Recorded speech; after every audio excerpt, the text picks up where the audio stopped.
अस्सलामुअलैकुम दोस्तों। ਅੱਜ ਅਸੀਂ ਤੁਹਾਨੂੰ ਲੈ ਕੇ ਆਏ ਹਾਂ ਹਜ਼ਰਤ ਬਾਬਾ ਜਿੰਦੇ ਸ਼ਾਹ ਦੇ ਉਰਸ ਮੁਬਾਰਕ ਤੇ, ਜਿਹੜਾ ਤਹਿਸੀਲ ਬੂਰੇਵਾਲਾ ਦੇ ਵਿੱਚ ਅੱਡਾ ਜਮਲੇਰਾ ਤੋਂ ਸਾਹੂਕਾ ਰੋਡ ਦੇ ਉੱਤੇ ਵਾਕਿਆ।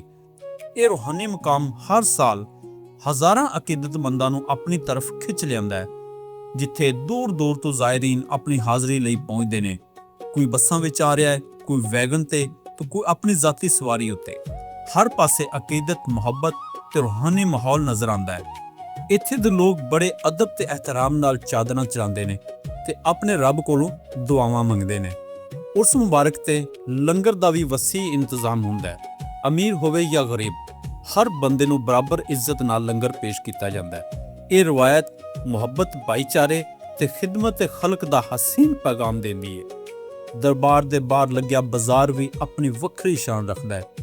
ਇੱਥੇ ਦੇ ਰੋਜ਼ਮਰਾ ਦੀਆਂ ਚੀਜ਼ਾਂ, ਤੋਹਫੇ, ਰੰਗ ਬਰੰਗੇ ਬੱਚਿਆਂ ਦੇ ਖਿਡੌਣੇ ਤੇ ਹੋਰ ਵੀ ਬਹੁਤ ਸਾਰਾ ਸਮਾਨ ਵਿਕਦਾ ਹੈ। ਬੱਚੇ ਖੁਸ਼ੀ-ਖੁਸ਼ੀ ਆਪਣੇ ਪਸੰਦ ਦੇ ਖਿਡੌਣੇ ਖਰੀਦਦੇ ਨੇ ਤੇ ਵੱਡੇ ਵੀ ਆਪਣੀ ਖਰੀਦਦਾਰੀ ਦਾ ਲੁਤਫ ਲੈਂਦੇ ਨੇ। ਜੇ ਡਰੋਨ ਦੀ ਨਜ਼ਰ ਤੋਂ ਵੇਖਿਆ ਜਾਵੇ ਤੇ ਹਜ਼ਰਤ ਬਾਬਾ ਜਿੰਦੇ ਸ਼ਾਹ ਦੇ ਮੇਲੇ ਦਾ ਮੰਜ਼ਰ ਦਿਲ ਨੂੰ ਮੋਹ ਲੈਂਦਾ ਹੈ। ਜਿੱਧਰ ਵੀ ਨਜ਼ਰ ਦੜਾਓ, ਅਕੀਦਤਮੰਦ, ਰੰਗ ਬਰੰਗੀਆਂ ਦੁਕਾਨਾਂ, ਮੇਲੇ ਦੀ ਸਾਫ਼ ਰੌਣਕ ਨਜ਼ਰ ਆਉਂਦੀ ਹੈ। ਹਰ ਪਾਸੇ ਮੁਹੱਬਤ, ਅਕੀਦਤ, ਖੁਸ਼ੀਆਂ ਦਾ ਮਾਹੌਲ ਹੈ, ਜਿੱਥੇ ਹਰ ਉਮਰ ਦੇ ਲੋਕ ਰੂਹਾਨੀ ਮੇਲੇ ਦਾ ਹਿੱਸਾ ਬਣੇ ਹੋਏ ਨੇ। ਇਹ ਹਸੀਨ ਮੰਜ਼ਰ ਨਾ ਸਿਰਫ ਦਰਬਾਰ ਦੀ ਸ਼ਾਨ ਨੂੰ ਨੁਮਾਇਆ ਕਰਦਾ ਹੈ, ਬਲਕਿ ਪੰਜਾਬ ਦੀ ਸਕਾਫਤ ਤੇ ਰਵਾਇਤਾਂ ਦਾ ਖੂਬਸੂਰਤ ਝਲਕ ਵੀ ਪੇਸ਼ ਕਰਦਾ ਹੈ। ਜੇ ਗੱਲ ਖਾਣ ਪੀਣ ਦੀ ਕਰੀਏ ਤੇ ਮੇਲੇ ਦੀ ਰੌਣਕ ਹੋਰ ਵੀ ਵੱਧ ਜਾਂਦੀ ਹੈ। ਗਰਮ ਗਰਮ ਪਕੌੜੇ, ਰਸ ਨਾਲ ਭਰੀਆਂ ਜਲੇਬੀਆਂ, ਤੋਸ਼ੇ ਤੇ ਹੋਰ ਕਈ ਸਵਾਦ ਵਾਲੇ ਖਾਣੇ ਹਰ ਪਾਸੇ ਮੌਜੂਦ ਨੇ।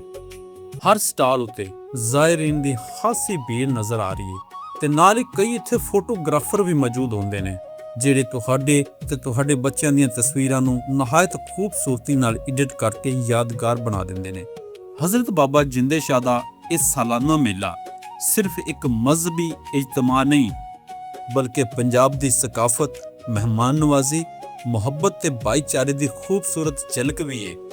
ਜੇ ਤੁਹਾਨੂੰ ਸਾਡੀ ਇਹ ਵੀਡੀਓ ਪਸੰਦ ਆਵੇ ਤੇ ਇਹਨੂੰ ਲਾਈਕ ਜ਼ਰੂਰ ਕਰਿਆ ਜੇ ਤੇ ਆਪਣੇ ਦੋਸਤਾਂ ਤੱਕ ਵੀ ਸ਼ੇਅਰ ਕਰਿਆ ਜੇ ਤੇ ਸਾਡੇ ਚੈਨਲ ਨੂੰ ਫਾਲੋ ਕਰਨਾ ਨਾ ਭੁੱਲਿਆ ਜੇ। ਦੁਆਵਾਂ 'ਚ ਯਾਦ ਰੱਖਿਆ ਜੇ। ਅੱਲਾਹ ਹਾਫਿਜ਼।